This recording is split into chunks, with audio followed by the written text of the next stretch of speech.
So let's talk about Social Security for a second, because one of the big issues that I've seen a lot lately, reading through comments and going through emails, is everybody wants to know, is Social Security going to get reformed? Are we going to see increases to Social Security? Is President Biden going to finally agree to provide $200 per month to Social Security recipients? Are we going to see that boost? We know Senator Bernie Sanders is pushing for that. We know other lawmakers want to see an increase to Social Security as well. However, I can't tell you that's going to be a for sure thing. Here's what I do know though. Social Security is going to get a major change. We're going to see a massive overhaul. And it has to come at some point, because at this time, Social Security will become insolvent within the next 10 years. That's what we know. Lawmakers have been saying for the past couple of months that no change to Social Security means cuts. That's what it means. Because essentially, if we do not see a Social Security reform, and this doesn't happen soon, we have a very high likelihood that Social Security is going to be cut. The Social Security Administration is going to see a massive reduction. Okay?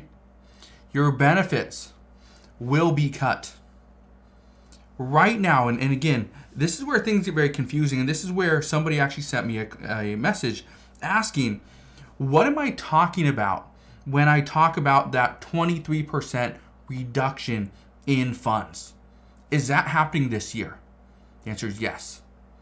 But then somebody also said, I talked about a 22% reduction in funds. Is that happening this year? The answer is no, that's not. Here's why. First off, what is the 22 and 23%? The 22% actually has to do with Social Security becoming insolvent.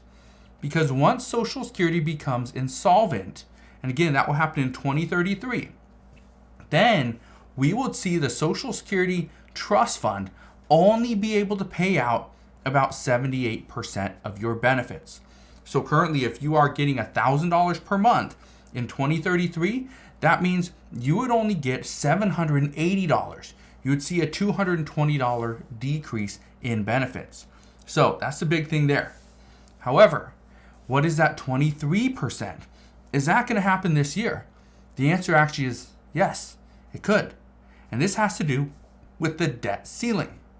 Now, I don't want to make this video about the debt ceiling. I just talked about that this morning. Chances are I'm going to talk about that again, later on today, potentially tomorrow as well. But the reason why the debt ceiling could see a decrease of 23% to the Social Security Administration, which again is different than the Social Security Trust Fund. Social Security recipients, you get your payments through the trust fund. The Social Security Administration is what the government funds. Okay? This is where we see funding goes into this every single year.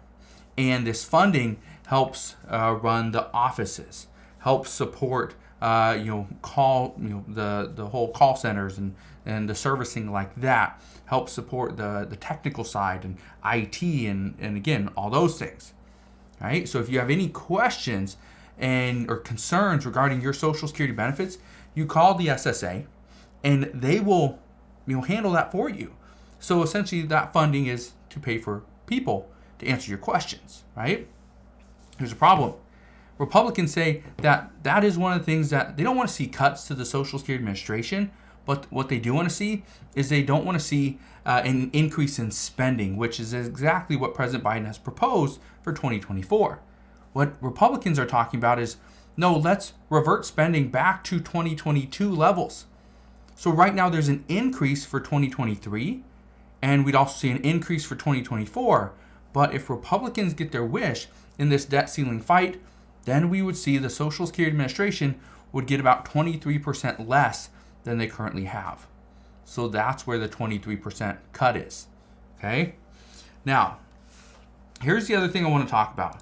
And this is actually extremely important, okay? And I bring this up because it's something that we're already seeing. Look at this right here.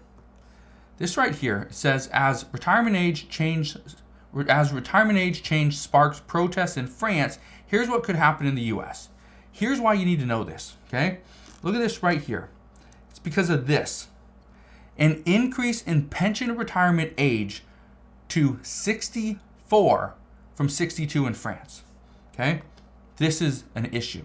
You've probably seen on the news that, yeah, there's protesters all over France, all over, because they are worried.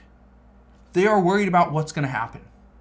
Now, here's what I can tell you what is not going to happen here in the US. According to reports, what is not going to happen is people are not going to see their retirement age increase. Let's say you are 60 years old. You're not going to see your retirement age increase from age 67. Again, this is for full retirement.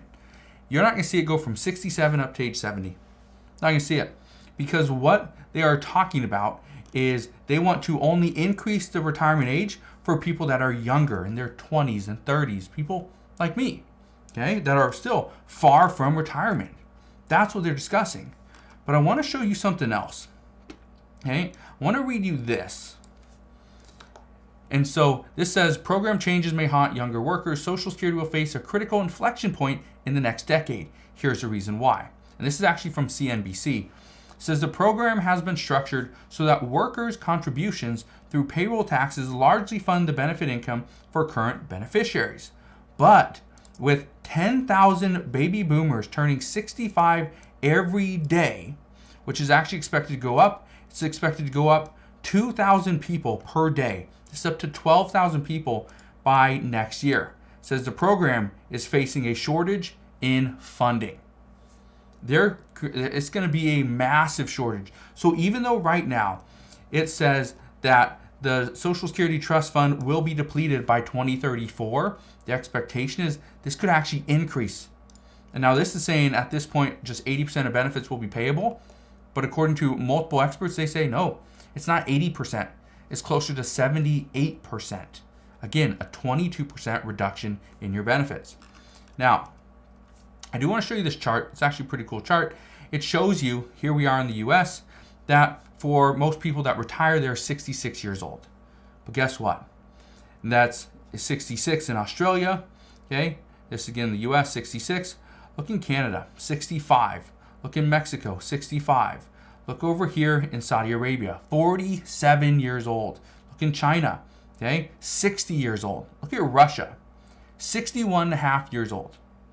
So here's Brazil, okay, 65. Got down here in Argentina, again, 65. 66 in the US, 66 in Australia. Why does the United States, why do we have to work longer? Why do we have to work so long? That's what a lot of people are asking. That's the big question. Well, here's what we know. As of right now, the big question mark is, what is Congress willing to do? How is Congress going to agree to save Social Security? Well, here's what Congress has been telling us. There's going to be no cuts.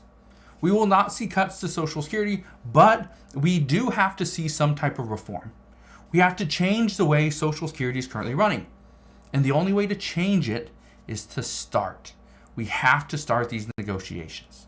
So, I wanted to bring this up because what is now happening over in France, or what has been happening over in France, this is actually bringing up the question here in the US. What do we do? And are we going to see protests and outrage if we raise the full retirement age? The answer, as of right now, according to experts, would be no. As long as we don't raise the full retirement age for people that are 55 years of age and older, we should be fine. But if we raise it for people that are 55, 58, 60, 62 years old, that's going to be a massive problem, and we are going to see protests. So, that's what we know at this time. Again, as always, as I know more regarding what's going to happen with Social Security, I promise I will fill you in on all the latest news and updates. Again, thank you guys for watching. Consider subscribing, and I'll see you guys on the next one.